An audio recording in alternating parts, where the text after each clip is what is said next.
If you feel like you are losing your grip, might suffer a trip or abandon ship, open a can of whatever you sip and join the fellowship. And welcome to the podcast.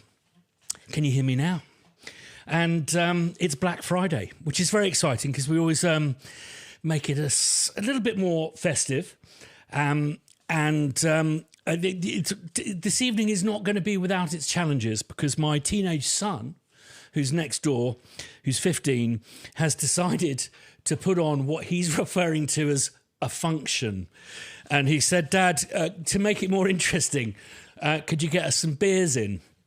And making it more interesting is the last thing you want to hear as a father. Alan, I don't know if you've been outside, but it already smells of burning out there. So it's going to be a lot of fun today, but we may have to curtail it. I've got my phone on. Dot may call and say, Christian, that's not a log on fire, it's a child. Could you come and help me put it out? So excuse me if I have to dash off in that respect. I've also had a moral dilemma today, and I would be very interested to hear your thoughts on this. But I was in an area called Bruntsfield, which is a residential area of Edinburgh. And I was walking, I'm really like, this has been playing on my mind because I think that, you know, I don't know if you've ever felt it occasionally you just drop your moral compass entirely. So basically I was walking down Bruntsfield and there was this blind woman with, there's clearly like cards that blind people carry that say different things on. And this just was saying help. And I immediately saw that she was residing over a guide dog who looked very old, who had just done a shit on the pavement the size of one of those panettones that you get in a tin, and that kind of shape. And it was the kind of shit that a pooper scooper wouldn't have done. You'd need a ladle to get this off the pavement. And it was clear that she was waiting for a passerby to help her clear up her dog shit. And I was just like, I'm going to pretend that I can't hear anything because my pods are in. Fortunately, there was a poor woman in front of me who looked like she was about to go to a job interview. And she undertook the task. I don't think she clocked the panettone shaped dog shit, and I do hope her job interview went well. But it's been playing on my mind. What would you do? Blind woman, guide dog who was clearly sick, and a pony, a pony-sized poo, a panettone-sized poo. What would you have done, Alan? I never thought that this was going to be the question that you were going to get. Like, what would you do? I would have just kept walking on. Nothing. Black Fridays, it's all about honesty. You know, yeah. we're all here for material gain and bargains.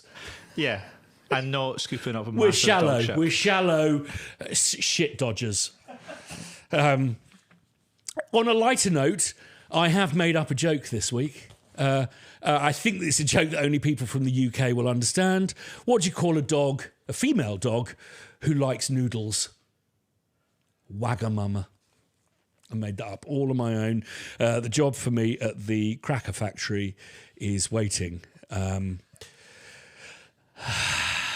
Teenagers, eh? I can smell the burning. It's a worry. So listen, Black Friday, what we're going to do today is we've got a prize draw. So linked, I believe, in the video description is a link to a post, or Alan's just about to put that up. But basically, if you go to the hub and go to podcasts. Am I right, Simon, in this saying this? Hub, podcasts, there's a prize entry and we're going to be drawing raffle tickets. I hope that's correct, Simon. Yeah, that's right. Simon is our moderator, who's also based in the Central Belt, but isn't in Edinburgh today. We're joined, as always, by Alan, our trusty producer, who has also been rigging everything up. So you on YouTube And those of you who join on Google Meets, and this is going to be really important this week, can hear some music, because we're going to be peppering the show with quick pop quiz questions. That there's a couple of ones which you'll be able to Google, but most of them you'll actually have to listen and work out a bit of a question. They're quite fiendish, some of these, and quite fun as well, he says confidently. One of them is, I think, quite amusing and is Stranger Things related. So if you've watched the latest season Beginner, there may be something forefront in your mind. It was certainly forefront in my mind throughout the episode. So keep tuned for that. So basically what we're going to do, so there's two kind of prizey competition-y things. There's basically the prize draw, where the first prize is the next 8 months releases. Now, our tempo kind of slowed a bit this year because of the season break and then us having to reboot all of our products. There's a story behind that, which I will tell you one day. It has been an amazing task undertaken by this wonderful team here. And one of the reasons why we've done this promo, reintroducing the bundles, is in thanks for your patience with this. But I did also state to the team that if we go right back to the first episode when my channel became the Crow Hill Company, I said I wanted to price stuff that we sell, and it's not the primary function of Crow Hill. It's just simply how we feed ourselves. I want to price stuff to take into account what it would be priced if you were to be doing the types of sales that other companies and a company that I used to be responsible for used to do. I don't think it's helpful for to put value on the huge amount of work that goes into making things like sample libraries, and I think it devalues also your investment as composers. So moving forward, the price they'll go up as a promo deal, which is standard because, we like to reward early adopters and people who are, faithful to our cause and supportive of it. This bundle reintroduction deal for Black Friday is like absolutely mental. You would have seen that where the bundles are concerned, we've rejigged all the pricing to make them as fair as humanly possible. This is absolutely the cheapest you will ever get these bundles, and they're newly curated and feature a lot of all of the latest releases. So also, if you've bought some things that are in the bundle, it'll give you more discounts. The algorithm is incredibly complex, and I'm sure people will spot some flaws in it, but it's the best we can do to make it as fair as possible. The other thing is for our mailing list members, there's a voucher, should be in your email box. So keep an eye out for that. If it's not, check your junk mail, and that's a voucher that you can spend on the site. I don't believe you can spend it on the charity archive stuff. There's a weird, I thought, it sounds like Alan's really bored and is shuffling his cards to play like Patience or something, but he's ripping up raffle tickets for the prize draw, which I'll get back to momentarily. So we've got, so Black Friday deal, voucher, don't spend them on the charity stuff, and I think the discounted bundles are not included. They're discounted enough. So grab a discounted bundle, and if there's something, say, if you get the strings bundle and there's something a little extra like the vertical piano, you'll get a discount off that with your discount code. We're doing this just to thank you for your support and encouragement throughout this year, particularly with this complicated season change. There are many reasons for it. Most of all, I felt that we weren't achieving what we set out to achieve at Crow Hill, which is to build a community you. And this podcast is really at the heart of that. So, linked in the video description down below, if you're new to this podcast, is a Google Meet. Come and join the fellowship. It's free. You don't have to be invited. Anyone can join, and for these little poplet quizzes, basically we're going to do a raised hand. So first person to raise their hand and get the correct answer will win a piece of merchandise of their choosing. Oh, that's the other thing. You can't spend these things on merchandise. And the one thing I've been trying to say is, musicians, impossible to buy for. Our merchandise, we've got some new, very cool kind of Fairlight, I'm not allowed to say that, Australian sampler T-shirts. There's a whole bunch of new blag sheets up there for you to get. And it all goes towards us reinvesting in this project. And I've got an amazing announcement to make about this podcast, about Crow Hill, about this channel, towards the end of this podcast. We're going to invite everyone on in a minute, but if you usually just lurk on YouTube, this is your opportunity to jump on the Google Meet, because these questions, not everyone's going to be able to get them. It may be your opportunity to win a T-shirt or a blag sheet, or we were going to actually do some Crow Hill paddles, but that's to be confirmed in the future. Alan, our producer, is an avid paddle player, and you never know, I may have a go at it next year with all my New Year's resolutions that I'm preparing. So the other thing that we'll be announcing, which Simon will remind me of at some point, is our Fakent Challenge. Part of what we do here at Crow Hill is try and recreate real-world challenges and experience of working in applied music, media composition, writing music to picture. And you guys have sent in a whole bunch of really, really rather brilliant demonstrations of your power, not only of creating minimal, on-brief music to picture that's dynamic, but also stuff that's well produced. But also what you've done is a bunch of sound design, and you've done the dubbing of the music, sound design, and some very uneven vocals. And all of you did a cracking job on that.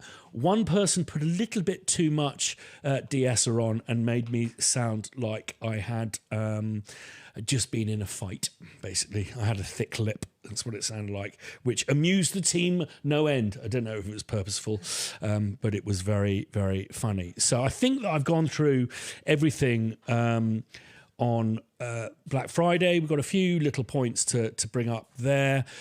So, yes, vouchers. They run out on Monday.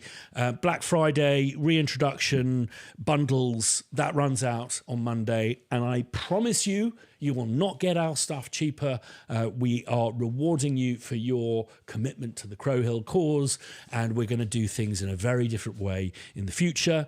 Enter the prize draw on the link in the video description down below, which should take you to our hub. And then if you go to podcasts, and then you'll see the entry form there. And that's just going to be a raffle. Draw you out of a bag. 8 of our future products for the first prize. Second prize is 5. Third prize is 3 of our future products. And there's lots of exciting stuff coming up, and including that Fakent challenge winner. Do we have any questions? I'm throwing the team under the bus because I wasn't aware that they'd prepared any. I like how you did it, but we've got 74 entries so far. 74 entries, absolutely awesome. Get some more. Question from last week was, is there a studio that you've never worked in that you would love to? Oh, yes. Yes. Well, I'll answer it in 2 forms. There's a studio I visited that I've never worked in that I'd love to, and that's the Woodshed in Malibu, which I think survived the fires. I think it was just a little bit too far down the coast. So hopefully that's still there. A studio I'd really like to work in, I think, is Rack Studios. I've never worked there. It's where Radiohead did some of their seminal work. And I went to see Radiohead this week, and I went to see 2 concerts, which is so lucky. Not bad for a 53-year-old. Yeah, I went to see Radiohead. Dear friend Philip Selway, who's the drummer for Radiohead, got us tickets, and I was there. Well, I'm name dropping with Hannah Peel and Maggie Rodford, my agent, and we had a great evening, and it was just hair raising. But what I really appreciated was the sound. It was in the round, so everyone felt nice and close to the band in the O2. But the sound was fantastic because they didn't play it actually too loud, so you could hear the intricacies of those interleaved guitar parts, which just are sensational. The other thing I didn't realise, because I'd never seen them live before, is I didn't realise what an amazing musician Tom York is, not just as a vocalist, but also as a beautiful piano player and guitarist. It was a wonderful evening. On the other end of the loudness scale, I also went to see Hans Zimmer live in the Hydro in Glasgow, which is a big old barn. And we were late because of teenage problems. And my wife, Dot, was driving there and she was like really putting her foot down. I went, listen, don't worry. Hans or any of the band who we know, they're not going to notice because it's a big old barn.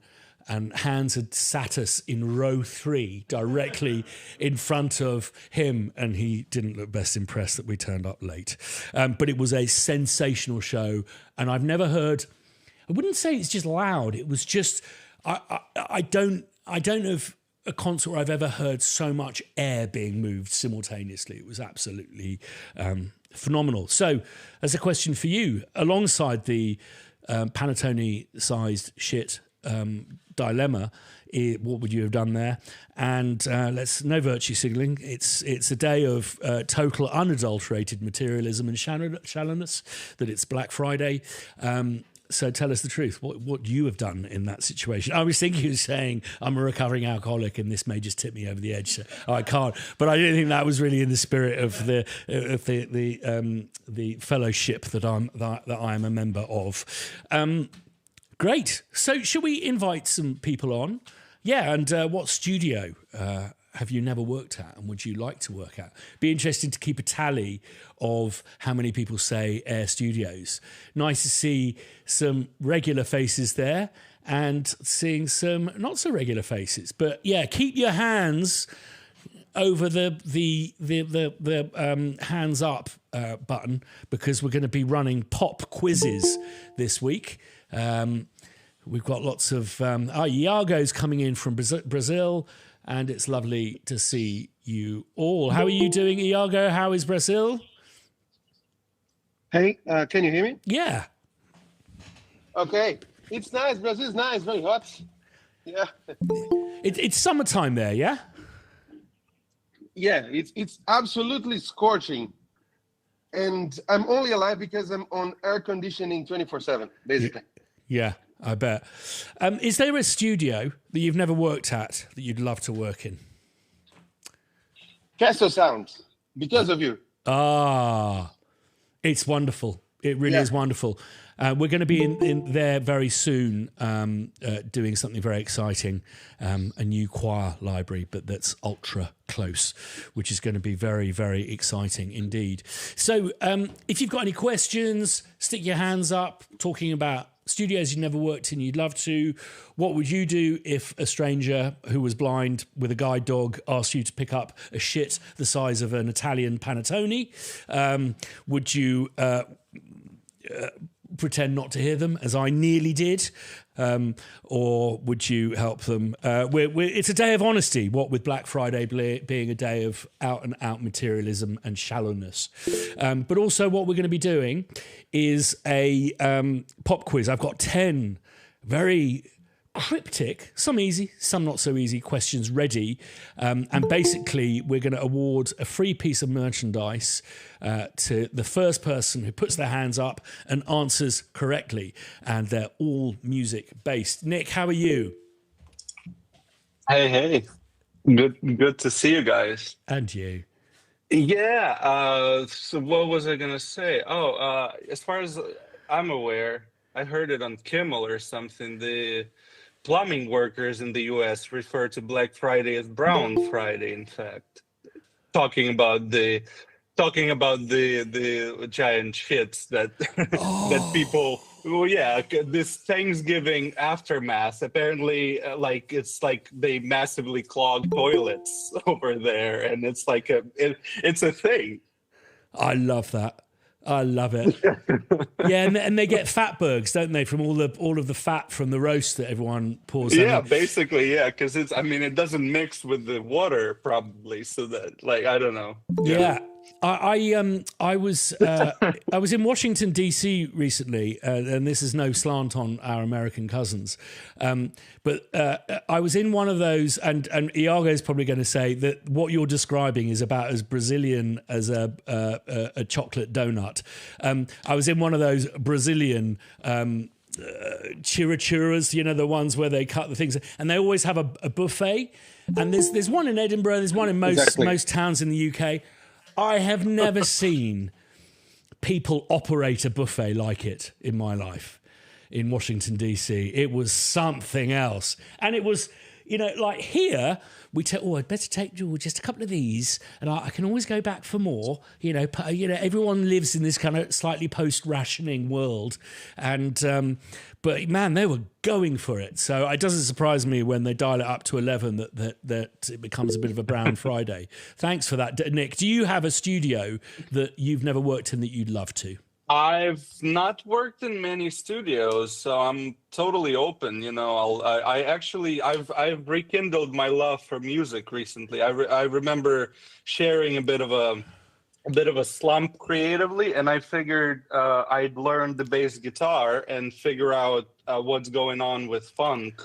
As in, like, I've been an avid listener for many, many years, but I've never really looked into it, you know, from the mechanical standpoint of how, you know, sausage is made there. Yeah. And I'm really enjoying it. It's really fun. Like, you know, just doing these kind of one chord jams, figuring out like the rhythmic accents rather than, you know, being complex harmonically. So the next step is trying to work in, you know, the strings and brass in like idiomatic manner, which is not something I've really done in like this sort of pop context, if that makes sense. So a lot to explore there. Excellent. And I'm looking forward to all of that. Well, we've got a bass guitar related question in the pop quiz coming to you in a minute. I tell you what, if you want a rabbit hole to go down, I don't know if you guys have heard of a drummer called Eric Moore. I think he's the best ever to have lived. I mean, it's kind of funk, jazz fusion, and it can be kind of jazz athletics. It can be a bit of Fuzak there sometimes. But he is just utterly phenomenal drummer. Absolutely mind-blowing. So, yeah, if you want a rabbit hole to fall down, check out Eric Moore. It was interesting, the Radiohead gig. I guess I was listening to the drum parts because I've got to know Philip, and I was listening to the drum parts more, and it's really fascinating to hear how that band has redefined how a rhythm section works. In fact, they work with a second drummer because the bassist never really lays down a groove at all, never sits on something that's regular. And I was feeling it for Philip because I imagine as a drummer it must be kind of quite tantalising, to put it diplomatically, to not have a bassist next to you that's ever really kind of laying it down. And terrible news about Manny, who was a mate of my wife's, and he was one of the few bassists that I really rate who actually played up the neck and not down in the bass area. So it was sad to see him go. David, how are you? Doing well. Great. Doing well. We just finished up. Had Thanksgiving here in New York and in the United States. Here's some of the food I brought home: pecan pie and pumpkin pie. But that's what it is. If people go to a place, we gather with people and have tons and tons, like a feast, and then pig out, and then everybody brings their Tupperware or take home and eat it over and over. Yeah. Fantastic. I like pumpkin pie, but always the first mouthful, because it's less familiar to us Brits. Always the first mouthful I find a bit confusing because pumpkins, they taste a little bit vegetable-y. So the pie it's definitely a dessert, but it's like a dessert made with Brussels sprouts, you know, which could be perfectly delicious. I'm not selling it, am I, David? Yeah. The other thing is my problem with, I'm going to stake one complaint about any nation that likes its pies. you guys have no problems with a bit of gravy on some food in America, but you guys don't do custard. Oh, we do some custard. Actually, some people have coconut custard pie. That's another popular thing. Yeah, and the regular custard pie. It's old fashioned, but in New York City you see a little difference too. But I think actually you get them in the market in those little boxes: pumpkin, sweet potato pie, pecan pie, and custard, coconut custard. Yeah, you see, for me, it's got to be Bird's powdered custard with a big old skin on the top that kind of flops on top of your apple pie. It's great. It's funny to see definitely who lives in the UK. People going like I'm talking about the sacrament or something like that. We've got Mark Taylor on the line, and then I'm going to do the first pop quiz. So have your fingers at the hands up. And basically, the first person to put their hands up and answers correctly gets a free bit of merch. Mark, how are you? I'm seeing lots of great social posts you're putting up. You've thrown yourself into sampling, have you not? Yeah, I've been doing a lot of the sampling stuff. And funny story about that. I've just finished making a decent sampler port of Reluctant Auto Harp. So I was originally hoping to do Bell Corp, but I kept finding bugs with that. So I'm still trying to develop that. But it's okay. Brilliant. And do you have a studio that you'd love to work in? Honestly, there's a couple that I would actually work in. But if I had to choose one, it'd be Assumption Hall. I just like the sound of that. Great. Yes, it is a wonderful place. Talking the sounds of stuff. Actually, the first question I think is the hardest. But I'm going to play a track which has several composers credited. One of these composers has a connection, a direct connection, to a 1960s TV show, but not as a composer. What is the TV show? It's the one and only Digo Double G. Snoop Dogg. You know I'm mobbing with the D.R.E. Yeah. You know the West Coast is back for all you suckers. So put something in there. Put it in there. Yeah. No one have any ideas there? I'm glad that I've started with the hardest one. Everyone's just going to switch off and go, no. Les.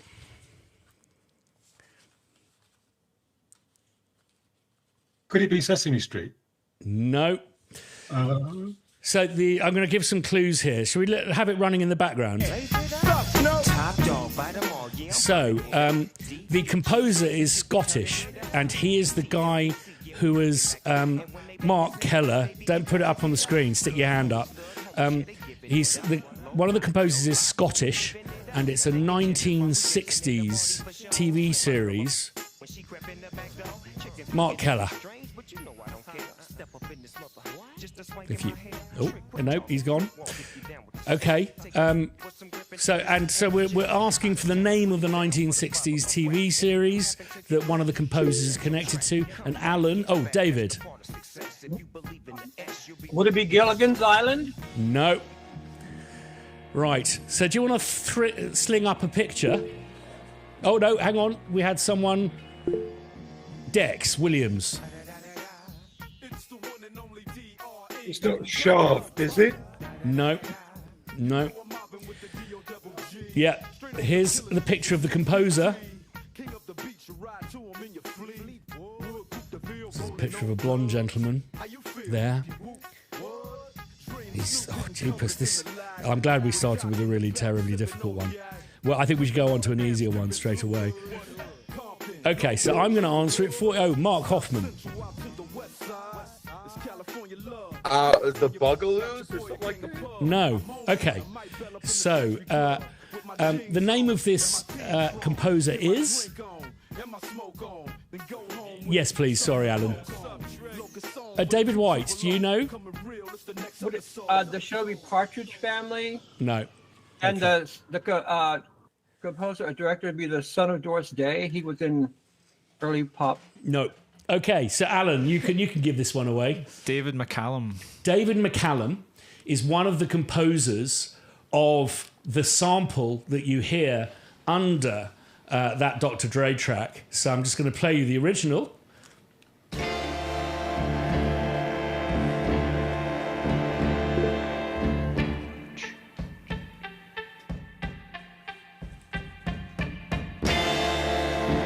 And he was, it was basically it was a massive TV series called The Man from U.N.C.L.E. And he was like one half of the partnership. And yeah, it's incredible to think that this bloke from Glasgow wrote a track that was then, like, I think one of the greatest hip hop tracks ever written. So I'm going to try, and I think this is a bit more of a guest job. So I'm going to try and do something that people can get. Okay, so what we need to listen to, there's a thing that goes bang. It's not that. It's the bang, and it repeats on the root of the tune. This is a cover version, and I would like you to guess what instrument is playing that low root note. Here we go. Aaron. Aaron's raised his hand. Baritone saxophone? No. Let's hear it again.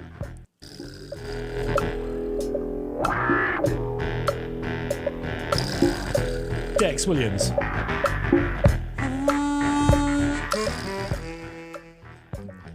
Has raised his hand and then it's going to... Mark. Sorry, didgeridoo. No. Sounds like a didgeridoo. Is that a wah-wah on a guitar? No, you can. There's a bit of a clue with it playing now. Mark Hoffman.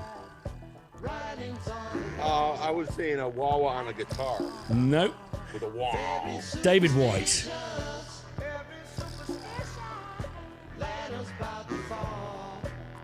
What do you think it is, David? No, it's not a jaw harp. Nick Bulavin. Could it be bagpipes? The mouthpiece of the bagpipes, perhaps? No. Christopher Cowett. Sorry for pronouncing your name. No, you got it right. What's that? Bass harmonica. Yes! Way! It is the coolest. I think it's the coolest instrument ever.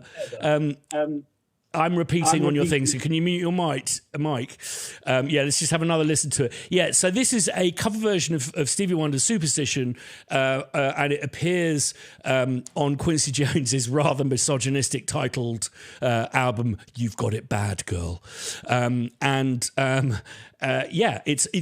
I think it's one of the best cover version, certainly of Superstition, and it's all harmonicas. And what's really nice is you've actually got Stevie Wonder playing harmonica on this. But let's have another listen to it.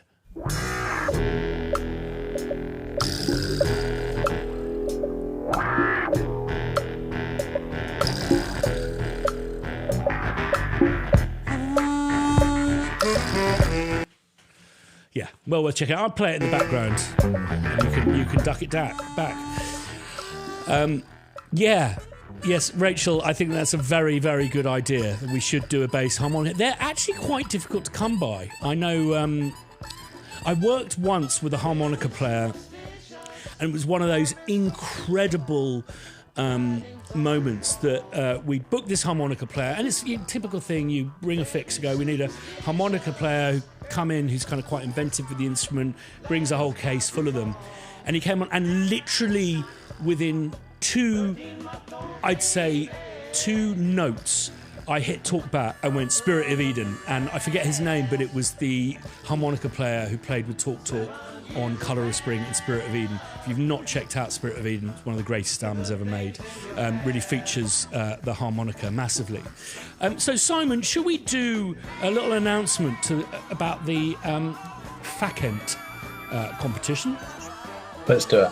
Let's do it. So we had a bunch of really amazing entries. I think that my briefing... let's take the music off now, Alan. Thank you, mate. I think that the rebriefing video really, really helped. And what I was really amazed by is how much people were really hitting brief. And there was some really fantastic 80s tracks in there. We want to get a kind of a proper video together of me working through, talking about what I really like about stuff, not criticising stuff, but maybe making a few suggestions. If there was one thing that I spotted on the stuff that was put forward for the FAQ End Challenge was a reticence about modulating.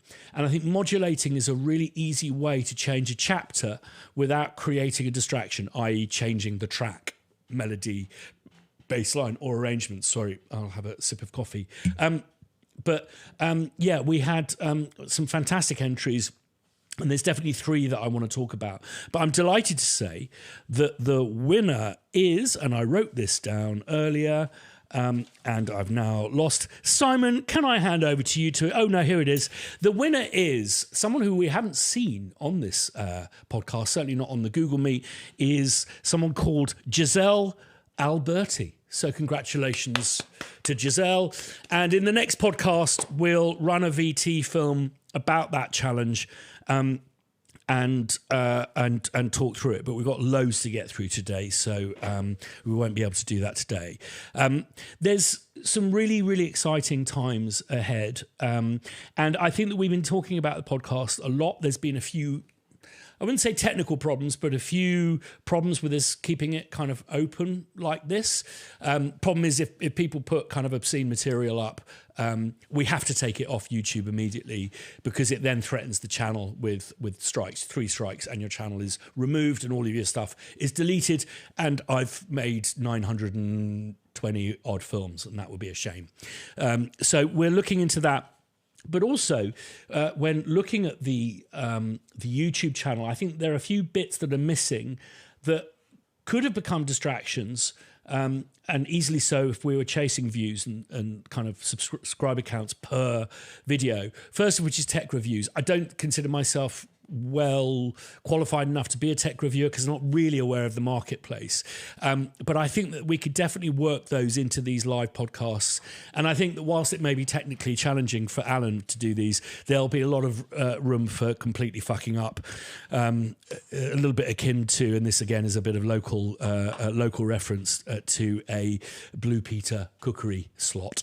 Christian, you always make it difficult, anyways, so it makes no difference to me. It was when it was we'll play all this stuff. You told me that like 5 minutes before, or So future podcasts, we're going to bring some tech reviews in, more guests, bit of Modular Mondays, some monologues, but also something that's been really tricky for me is putting out piano book content, simply because you may or may not have noticed that the video content on the main channel, we're trying to up our game a bit on that. Putting stuff up that isn't just littering the internet is stuff that it hopefully will serve a purpose in months and years to come.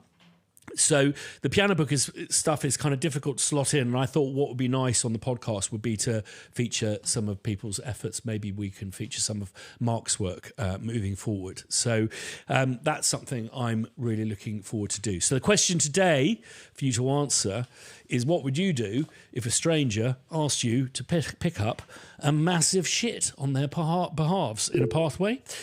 Brilliant. I love it that, Adam, you're responding here. You've got a fucking whopping great crane to pick it up with. Yeah, I'm not going to use that. You don't own that crane. I'm not going to touch that side of it. But you know what? I've got to be honest. I've got a little dog that makes massive panettone-sized shits. So I'm well trained in picking them up. Yeah, I'd definitely pick it up. Definitely. Unless I'm in that situation where I've only got a handkerchief, in which case, yeah, I think I might have done a slow walk right past. But no, I think I've done it in the past, and I'll do it again. I'll pick up a random cold shit, which is always the worst. Yeah, that is the worst. Yeah, it's funny how these things... I don't like sitting on a warm toilet seat, and I don't like picking up a cold shit. No. The irony. The irony of being a human being. And yeah, I've got to say, I know who the person was who used a little bit too much compressor on your vocals. Was it you? It was 100% me because I'm using PA speakers as my monitors. So yeah, it was definitely me, 100%. I had great fun doing it though. So no, it was. I mean, I said to Simon when we I'm really bored of watching that particular piece of film, but we went through all of them, watched them all start to end, and it was really encouraging to see. I think particularly for me how people had really embraced the idea that it's not about doing something compositionally complex, that it's it's about fitting around what's going on, and responding to that. So that was really encouraging. So, and Adam, do you have a studio that your kind of bucket list studio to work in? 100%. After listening to Air Studios, courtesy of your efforts, I think that place just sounds amazing. And the only place that I think sounds in my real experience that sounds similar is Manchester Cathedral. The acoustics in there sound. I'd love something to be professionally recorded in Manchester Cathedral. It's the acoustics in there, I think personally, are better than Bridgewater Hall, but that's just my taste. Yeah.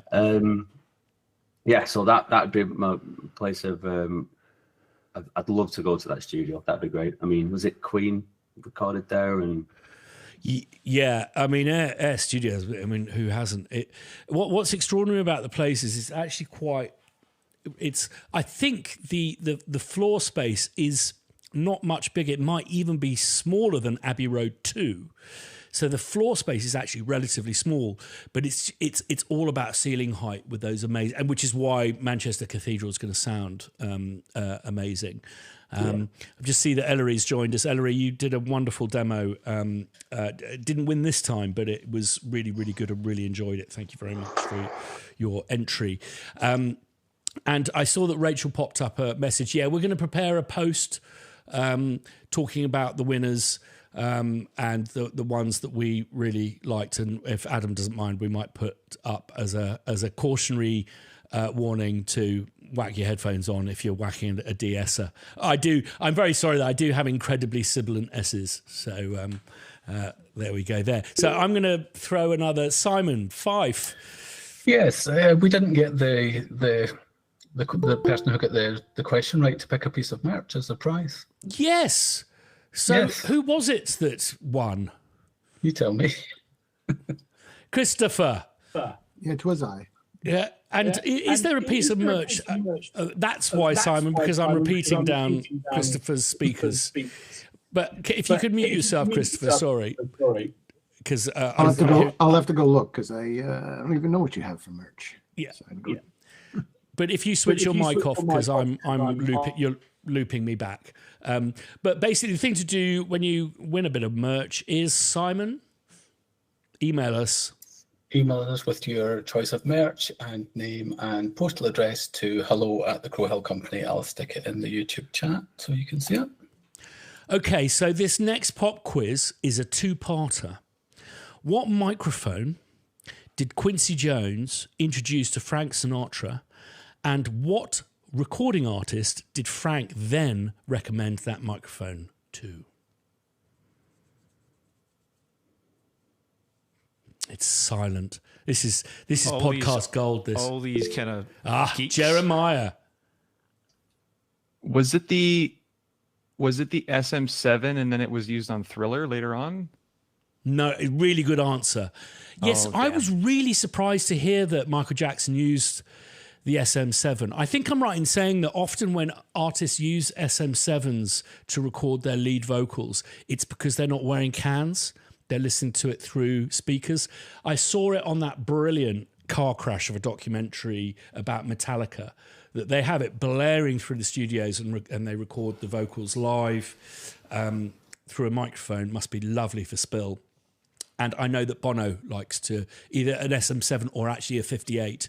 And in fact, there are quite a lot of people who like using SM58s for vocals. Back to you, Nick. Oh, hello. Could it be like a Telefunken of some kind or something rather?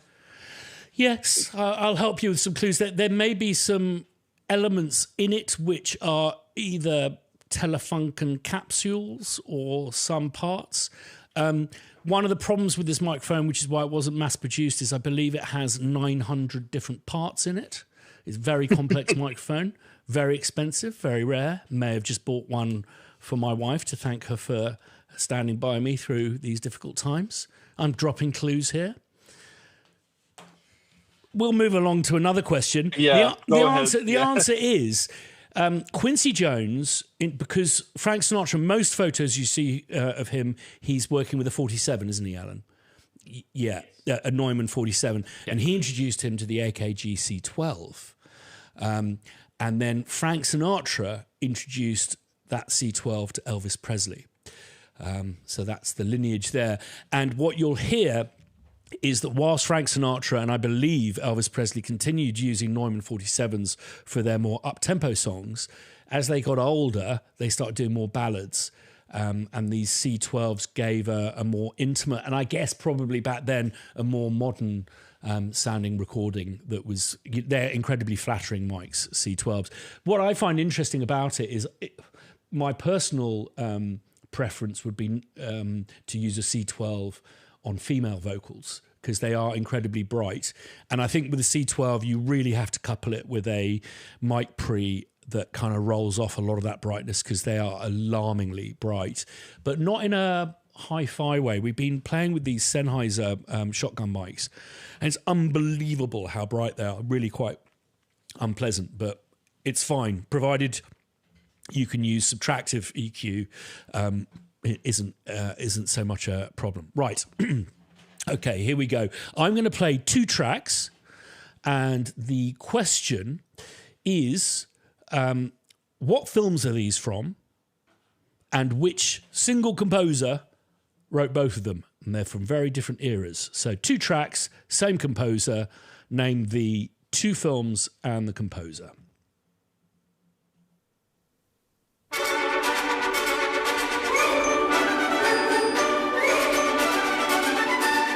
So that's the first track. Second track.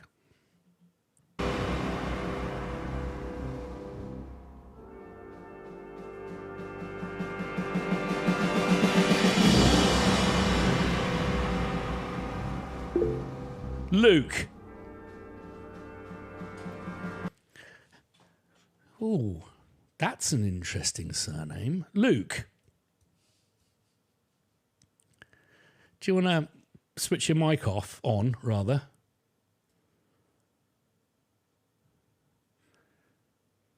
Luke's got his hand up. Can you hear me? Yeah. Oh, sorry about that. My mic was away.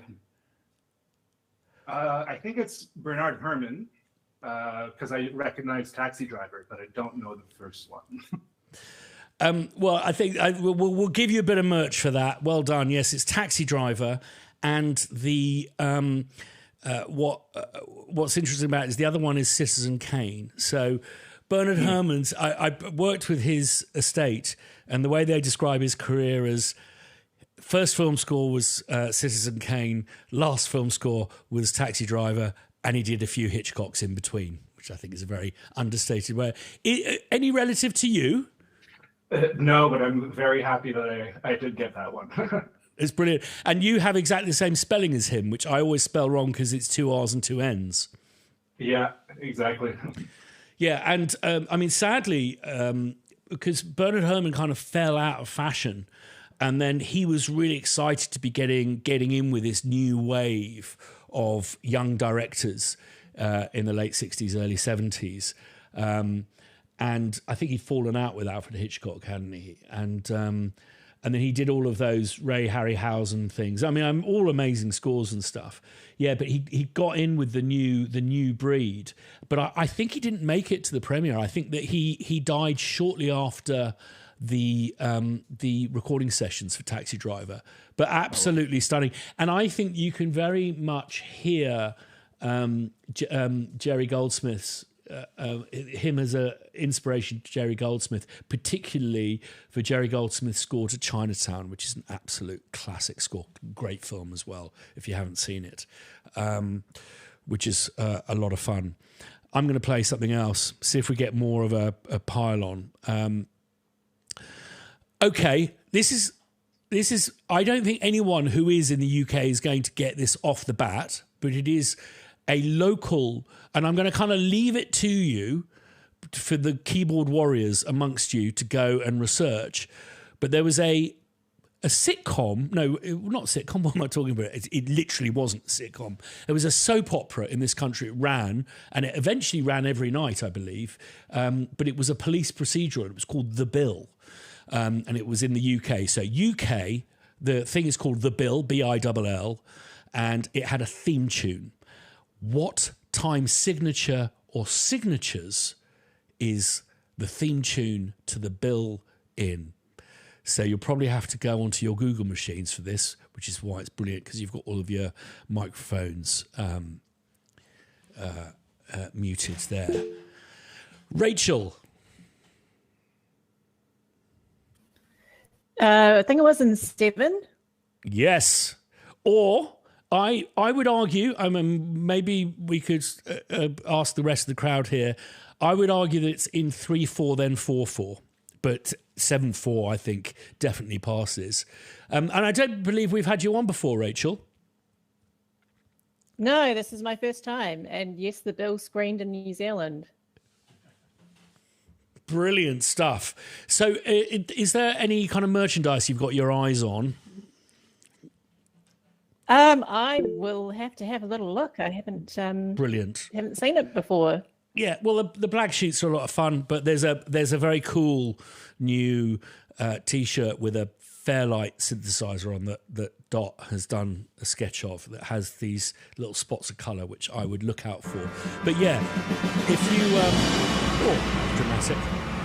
If you just fire us an email to Simon, is it hello@thecrowhillcompany.com? It is. And Rachel, do come back and visit us again. It's great to hear. I can't imagine what time it is there. Is it like 8 o'clock in the morning?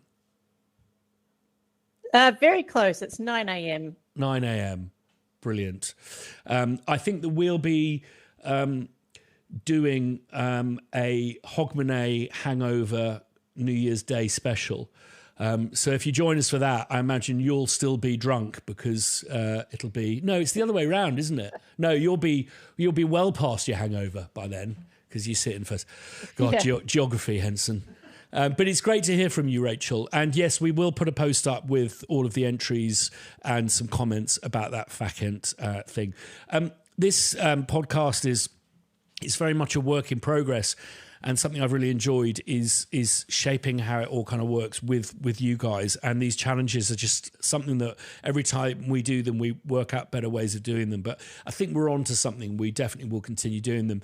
The new format of the podcast that we're planning is going to require a lot more user-generated musical material. So we're going to start the new year with some really fun things, asking you to bring stuff to the table that's kind of master quality. But Rachel, well done on that one. Okay, next up, who sung? Okay, I actually want to just play the bill so we can hear it and see what you think. Do you think this is in 7/4 or 3/4 then 4/4?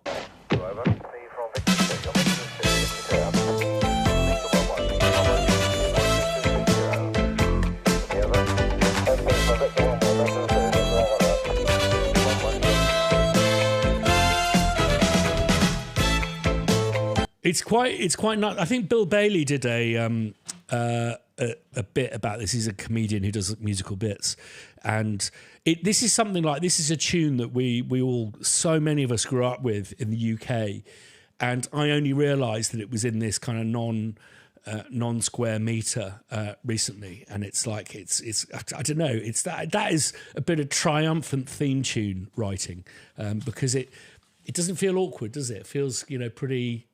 But would you say that's 3/4 then 4/4? Yeah, Would you say that's because I think the reason it's hard to count because I think it starts on the 3/4 bar that starts it and then into the 4. Right. Which leads. So you never asked me the studio that I would. Sorry, Alan, I'm being highly but it is Black Friday. We're being utterly selfish and materialistic in true spirit of Black Friday. The 3/4 and 4/4 ties in. So the studio that I would want to see is Peter Gabriel's Real World, and Salisbury Hill is 3/4 and 4/4. Ah, there you go. Jeremiah suggests that he thinks it's 7/4. I guess this is a good example of there's no right way, is there? You know, when notating, I think that's one of the things that I always struggled with, was that you were given this really hard set of rules to follow when you're studying music. And then actually when you work with musicians, you really realise it's a way of kind of, literally in the literal sense, Alan, it's notating. It's like taking notes. Yeah, and giving notes. I was always taught with that it was the harmonic rhythm. So instead of it being 7, it's where the strong beat of the harmony falls. That's why you would say it's 4/4 and 3/4 rather than 7. Okay. The old teacher in me coming out again. Jeremiah is going to come on board and argue with us thoroughly. He's probably found the sheet music. If you know me, I love conflict, so this is perfect for me. It's great. It's brilliant. Anyone coming on this podcast to forge a career. But just remember, I have the kill switch, so... No, I just thought I'd jump in because the reason it feels like 7/4 to me is because I played in a band in my early 20s, and we had this song, the principal songwriter came to the band with. They weren't super theoretically proficient on the guitar, but they were great at writing like singer-songwriter material. Anyways, long story short, they write this part that we listened to for the first time, and we're like, what the fuck is this? What time signature are you playing? It ended up turning into a larger piece at the end of the day years later, which was inconsistent breakups of bars of 7/4, then 2/4 and 3/4 and 4/4, and they would come in at different intervals, but we all played in polymeters, so it kind of worked out. We all made sense of it in our own way, and that's why I think sometimes when these questions come up, it's like it depends on your perspective when you listen to music almost. But I'm also a simple mind compared to some of the folks here that probably have a longer longevity with analyzing compositional content. No, it's a great comment there, Jeremiah. My stepmother was a prima ballerina at the Royal Opera House, and she danced the Rite of Spring. And apparently, when they teach the dancers how to write, and it was the David Macmillan amazing choreography. And when they teach the ballerinas that chuggy bit, apparently there's a nursery rhyme that they all kind of mumble to themselves to keep in time. I don't know which nursery rhyme it is. But yeah, it was quite interesting actually talking of this is Paranoid Android, which Radiohead played at the O2 when I went, thankfully. It was amazing. Oh, it's such a great track. That very much is in common time, but then it's got this slightly prog rock turnaround section where it just falls to pieces, and it's in a bunch of different time signatures. And it was really interesting to watch the I think about the kind of O2 Arena was bopping up and down, and they'd hit this moment where the meter is not so clear, and suddenly the whole arena was like that, and then it would settle back in when it went back into common time. It was amusing to see. I don't know if any of you have seen Radiohead live, but it's a really extraordinary experience because it is. You know, their albums are incredibly well mixed and mastered and feel like very complete and solid pieces of kind of music that's obviously evidently works really well on the radio and stuff. But what I got from watching them live is they're really experimental, and you can see them kind of really interacting each other in ways that are quite extraordinary. But the thing I enjoyed the most is these interlocking guitar lines that they make, particularly when the harmonic content of those guitar lines crossed, or they would hit the same note, but they'd be on different guitars, different frets, so you get that microtonal stuff. And it just was great to see live. Adam. How much do you wish they did the James Bond? Yeah.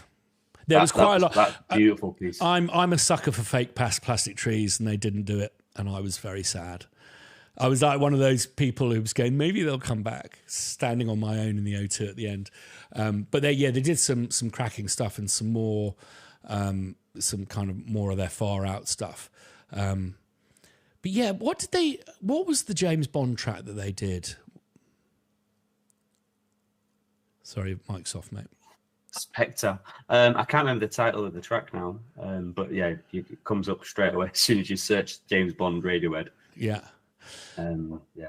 And as for their arrangements, I said to Philip afterwards, I didn't realise the drum parts are so relentless, and I think it's because what the band's doing is really contrapuntal. The bassist is never holding down a groove, so Philip is just going like throughout the whole gig. But it was absolutely spellbinding to see. And has anyone seen Hans live? Because this show it's a different lineup. It's more guitar-y and less orchestral. I've just never heard anything like it. It was absolutely sensational. And he's got this guitarist he works with, who I think is one of the greatest guitarists I've ever witnessed live. Nick. Yeah, a friend of mine plays all the woodwinds on this tour, and she invited me out, but I'm too lazy to go to Europe. She's from Vienna, this. isn't she?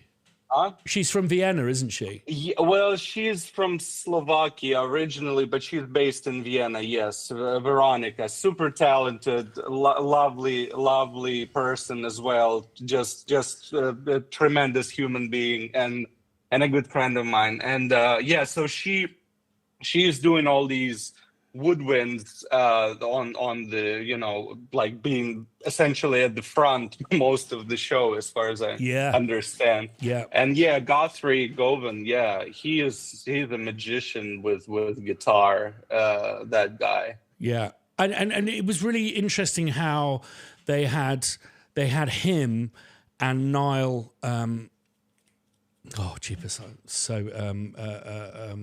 Niall Maher, who plays in that much more British behind the beat indie style, and it was a great offset.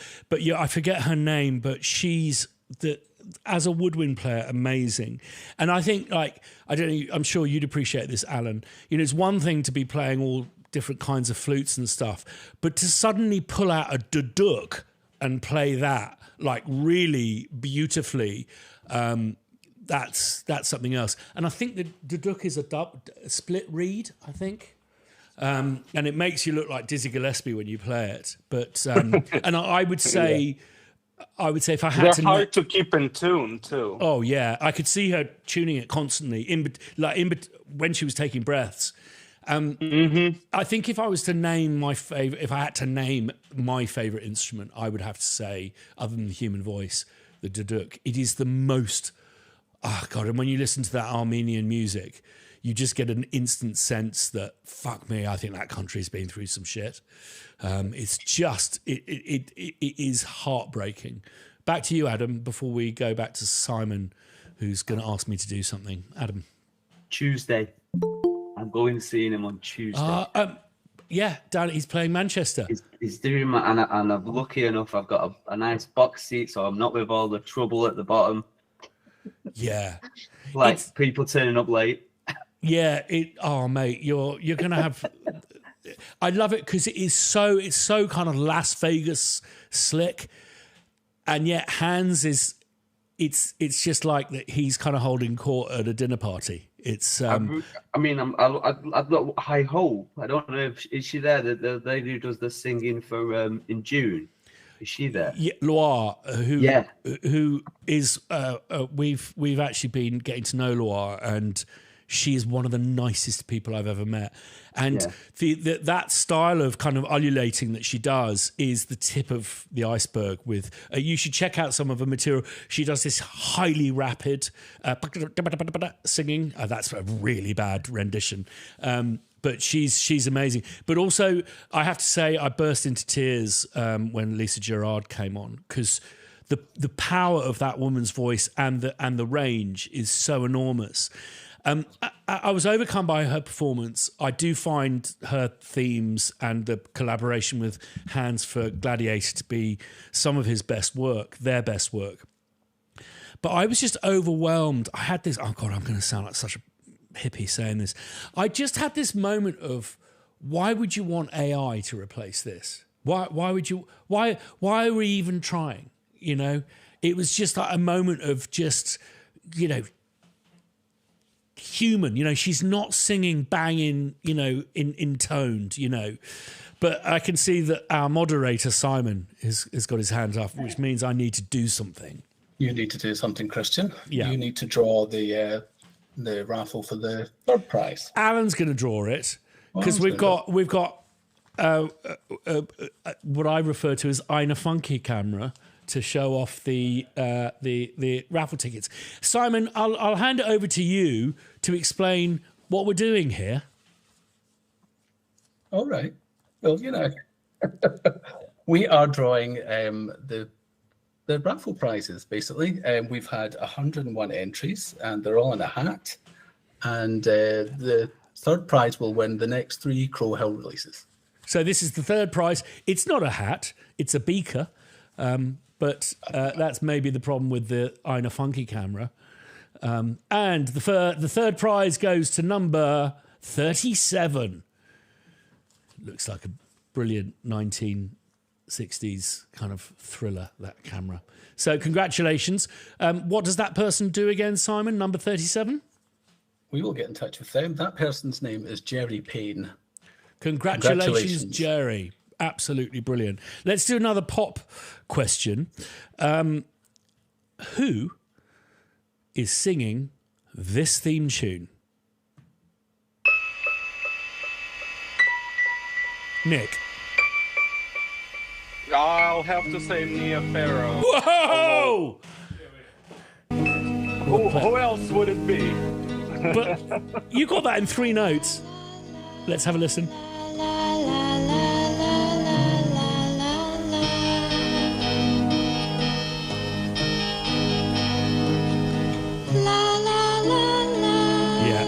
Absolutely sensational. If you haven't seen Rosemary's Baby, I think it is one of the most vivid depictions.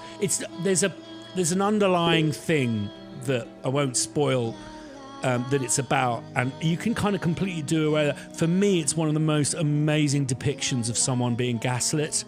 And someone being in a state of cognitive dissonance. I found it, that respect of it, utterly haunting, where someone thinks they're going mad. Yeah, Nick, are you a fan of the film? Yes, and I have a story with this. I used to be a part of this community theater thing in Shanghai, which consisted of mostly English teachers from all over the world, but you know, people with talents and like pretty serious talent too sometimes. And we would do these movie renditions on stage, essentially. We've done Rosemary's Baby, and this is how, I mean, I know this because I ran sound for these things, and I've heard this tune, I can recognize it in my sleep from like the first note. But like we've done Fight Club with 4 different actors playing the same guy. It was a really interesting concept. We were doing it in this bomb shelter nightclub venue with these rafter walks that, they kept walking, and we actually had people train in like stage fighting, and everybody got injured on that production. Like it was nuts. And we've also done The Princess Bride, and the rodents of unusual size just still make me giggle. So this was like a really fun time that I've gone through with this troupe of people that are all over the world now. Our director, the lady who started it, is now on Broadway doing like intimacy coordinating for these, Broadway productions and stuff like that. So that's quite fun. I mean, that sounds like an amazing job, Nick. It's reminded me, so I've had an intrusive thought. Has any of you, you have to dig around Netflix to find it, but have any of you seen the documentary of the making of Alien, the stage show? This is no. Can you put it on your Christmas list? Because it is back of the sofa, terrifying, not in the way that you'd imagine. I'll give you a little bit of a précis, but basically it's a amateur dramatic society in Slough, and they put on I think it's their bus drivers, and they put on an annual Christmas show to raise money for charity, and it's a really great example of why in certain scenarios democracies really do not work, because the director of the plays is just this one of these bus drivers who's very sassy and really knows what he wants, and he says, well, I will direct another one the following year, but I want to go cinematic. So we're either going to do Alien, the stage show, or I'm not doing anything at all. So they all go, well, it's a democracy, so let's do Alien, the stage show. And it is just one of those wonderful car crash, but at the end, you just fall in love with all of them. You just go, fucking good on you. So yeah, Alien, the stage show on Netflix, ideal for Christmas viewing. It's a lot of fun. And Simon. Yeah, let's do the second place So prize draw. second place prize draw, and this is for 5 of our next products. Got some really exciting stuff coming up. I may have teased something in my Instagram post of a work in progress at the moment. Number is 45. And who is that, Simon?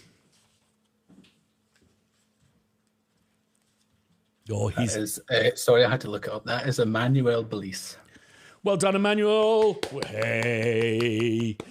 Next 5 releases that are coming down the line. There's some really, really good stuff coming up.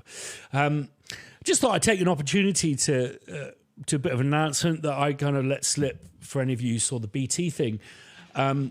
But I think that we probably will be starting season 3 of Crow Hill next year. It doesn't mean we're going to have another season break or anything like that.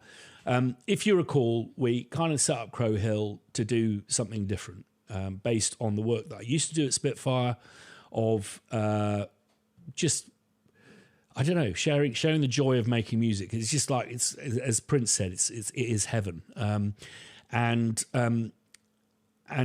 I felt that we, because of financial constraints, we really built a company that was just felt like a sample library. And season 2 have been trying to get away from that, and I think we're kind of halfway there. But in some really, really exciting news, it may fall through, and it may be delayed further. But we found a big property in Edinburgh. And this means that it's going to be that Crow Hill is not just going to be a thing online. It's going to be a location where people can come, spend time with us, do sampling. You know, these things don't get enough use at all. So a place where people can come and lay down synths for their tracks, us to do workshops. And this is a segue into a little reminder that there is a composer walk on the 21st of December. If you fancy coming to Edinburgh, meeting some new friends, making contacts, having a network, and having a brisk walk up the Crow Hill, which is very near to Arthur's Seat.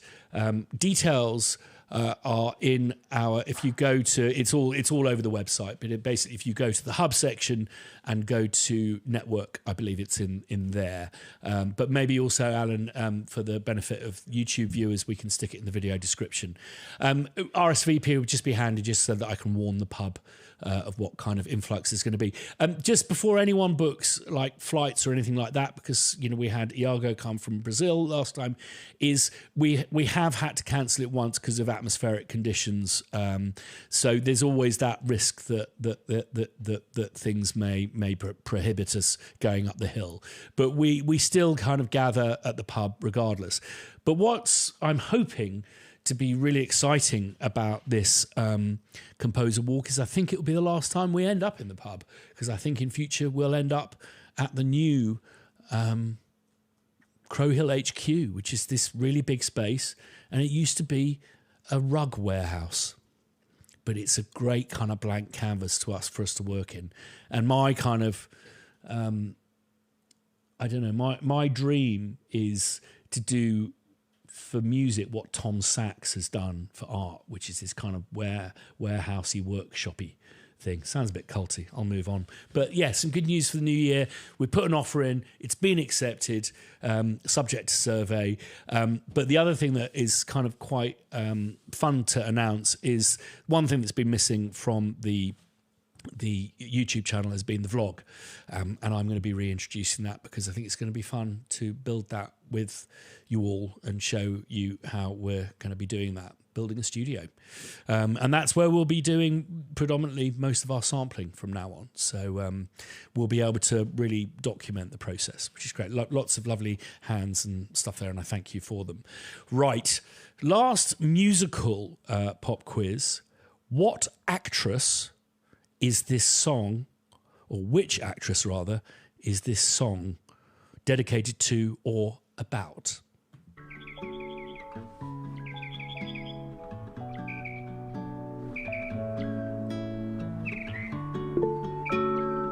Paul.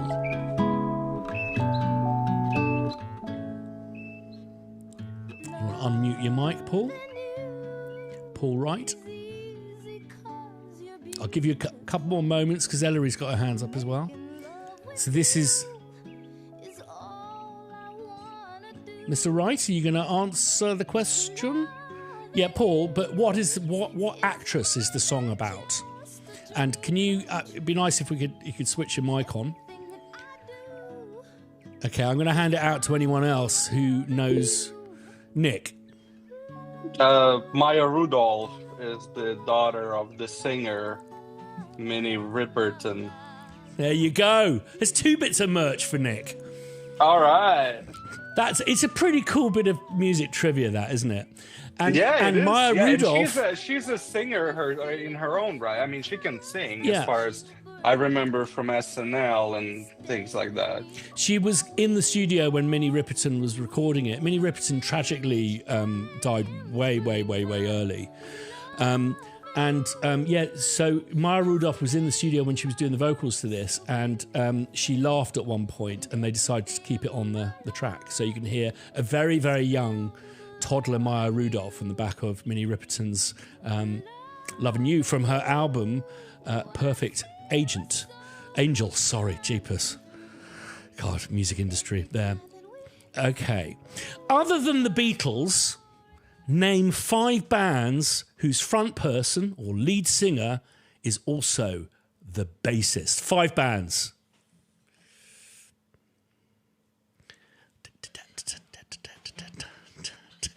Ellery's scratching the chin. Mandy, it's nice to see you. Mandy, how are you doing?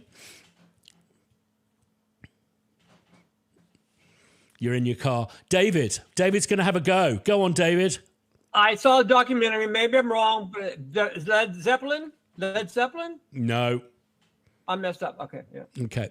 So five bands. Jeremiah.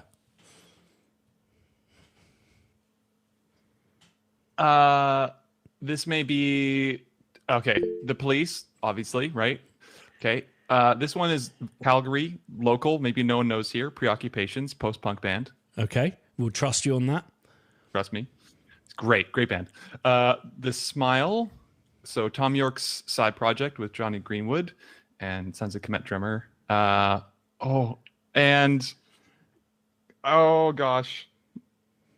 Collins has a band. Fair enough. Is that 5? No, it's 4. Oh, okay. There's a biggie from Birmingham. Pardon? There's a biggie from Birmingham. Biggie from Birmingham. There's one from California. It's very, very big. They did a lot of surfing. Also, you're... Surfing Beach Boys? Yeah, Brian Wilson. And Motorhead. Oh ZZ Top. Thin Lizzy. Level 42. Level 42. Motorhead. Level 42, where he famously played the bass up there next to his quite wide face. That's a very rude thing for me to say. Okay, before we end, oh yeah, okay. I'm going to take the tone. Well, okay, so this is going to be a measure of your knowledge of contemporary pop music, but also your bravery in speaking up. And this is I'm not going to say what it was related to, something I mentioned earlier. Okay, so this is the penultimate pop quiz question. Then we'll announce the winner of the, the prize draw, and then we've got one last question to end on. Okay, so this is not a music, playing back music question, but it does regard music. Okay, according to her song lyrics, what items, usually made from non-porous, body-safe materials such as silicon, glass and stainless steel, did Lily Allen discover in her former lover's dojo? I'll do that again. According to her song lyrics, what items, typically made from non-porous, body-safe materials such as silicon, glass and stainless steel, did Lily Allen discover in her former lover's dojo? Nick? I do not know for sure, but I have a guess. Would it be sex toys of some kind, maybe? Because you've answered correctly already, I'm going to hand it over. I want a specific answer. I want to hear. Okay. And now I really regret saying that, Ellery. I was going to. I don't know if there's background noise. But anyway, I was going to say, was it bondage equipment? No. No. Over to you, Brandon. Hello? Hello. Alrighty. So this is from one of her song lyrics. Was it Dwayne Reedy bag? The handle's tied, sex toys, butt plugs, lube inside. Butt plugs! I think Nick could probably argue that he won that one, but he's got two already. So well done. We'll email us at hello@thecrowhillcompany.com. We'll get you a piece of. Please do not send me any butt plugs. I appreciate it. Yeah. I found Stranger Things very difficult to watch. I don't know if you guys know the connection there, but yeah, I'm finding it quite difficult to watch with my children, knowing what Lily Allen has revealed in the lyrics to her new album, which is kind of, I think, pretty bloody good. Amazing. For those of you who aren't familiar with Lily Allen, she was very much a contemporary of Amy Winehouse, worked with the same producers, that kind of stuff. But she's got a very London kind of way of singing, and she sings really like brutally honest lyrics. But what I think is really interesting about Lily Allen, she's the daughter of quite a renegade comedian called Keith Allen, and if you listen to her style of singing, I would say her closest influence is Ian Dury, as in Ian Dury and the Blockheads. And actually Keith Allen was totally punk, so it makes a lot of sense that she probably heard a lot of that growing up. And if you listen to her vocals and then compare them to Ian Dury, the delivery is very, very similar. And it's interesting because Lily Allen does these quite sweet melodic pop tracks, and she's got this very sweet voice. But the way she delivers them, I would say Ian Dury is the key influencer there. Right. Drum roll here for the winner of the next 8 releases, of which they're going to be coming thick and fast next year, from our prize draw. And have a good rummage there. And it is number 58. Simon, scores on the doors. Who has won that? Dex Williams. Dex Williams. Brilliant. Fantastic. So I thought I'd end on a seasonal pop quiz question. And I learnt of this when I watched a recent documentary that was made about something to do with this, which, again, I would really recommend watching. And I think it's on BBC iPlayer and maybe will be on other streaming services. But anyway, what single beat George Michael's Last Christmas to the top of the UK charts in the year that Last Christmas was released, 1984, for the formerly coveted Xmas #1 spot? What single beat Last Christmas? James. Was it Careless Whisper? No. And I have to say, it's not actually George Michael, it's Wham. Obviously, he's singing it. But Last Christmas, which it has been like the number one Christmas tune in this country for the last 3 years or something. But the year of release, another track came out that beat it to the number one spot. Ellery. Was it Fairy Tale in New York? No, although it would have been very justified because that is the best Christmas song. Brandon? Need to unmute your mic. This is a shameless Google guess, but do they know it's Christmas? Band-Aid. And yeah, there's they put together a documentary of the making of Band-Aid. I can't speak for our international friends, but certainly in this country, it's one of those 20 songs that's almost on a loop on every radio station for a month over Christmas. So it is, because what is it, 40 years old? It is absolutely burnt into our kind of musical conditioning. So what's really interesting about the documentary is when they're filming the different takes, because everyone takes a different part. Something I did notice is no female singer takes a solo part on Band-Aid. It's very much sign of the times. As each person takes their single line, it's really fascinating because you know instantly when they start the take that they used. But it's a fascinating behind the scenes. And you can see a visceral disappointment in George Michael, who has just come from Air Studios where he was recording Last Christmas. And he actually says, so I'm not going to be number one this year then, because he knows that the Band-Aid thing is going to take off. As just a bit of movie trivia, they knew that it was going to be a historical moment, so they got Have a good time. I will. Get relaxed. What's that? Did we get away with that one, Alan? Yeah. Yep. Okay. What we it's one of the problems that we've been having with this. I knew that it would be only a matter of time. But anyway, so they had a top camera crew in, and at one point, one of the cameramen gets into shot, and I went, that's Roger Deakins. So they've got Roger Deakins is one of the cameramen making a documentary on Band-Aid. Another good Christmas watch. So that draws us to a close, and thanks for a slight shift in the format this week. As I say, we're going to be changing the format into the new year. But just for your Christmas diaries, we're going to do a podcast on the eve of Christmas Eve, because a lot of people around the world celebrate Christmas Day on Christmas Eve. So that'll be the Tuesday before, which is the 23rd.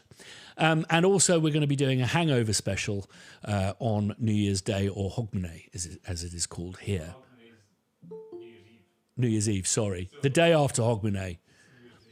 And they tie it on so hard here in Scotland that they actually have 2 bank holidays here. Tied on is like getting hammered. And it would be great to see whoever can make it up to Edinburgh on the 21st for the Solstice Composer Walk.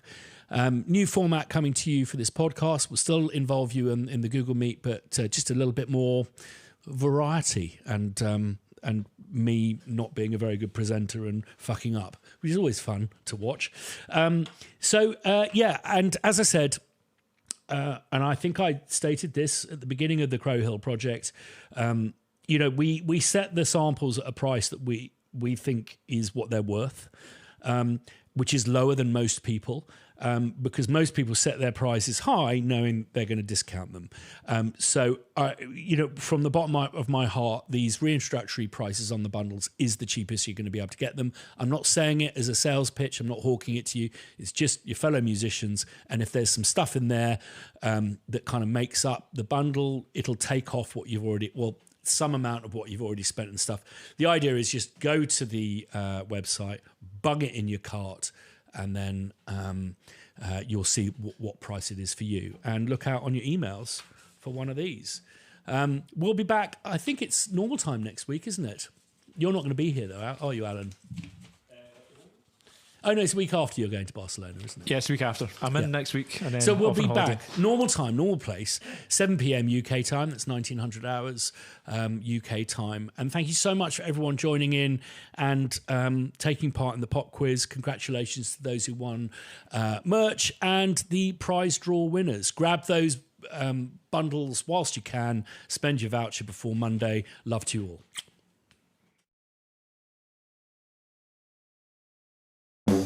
If you feel like you are losing your grip, might suffer a trip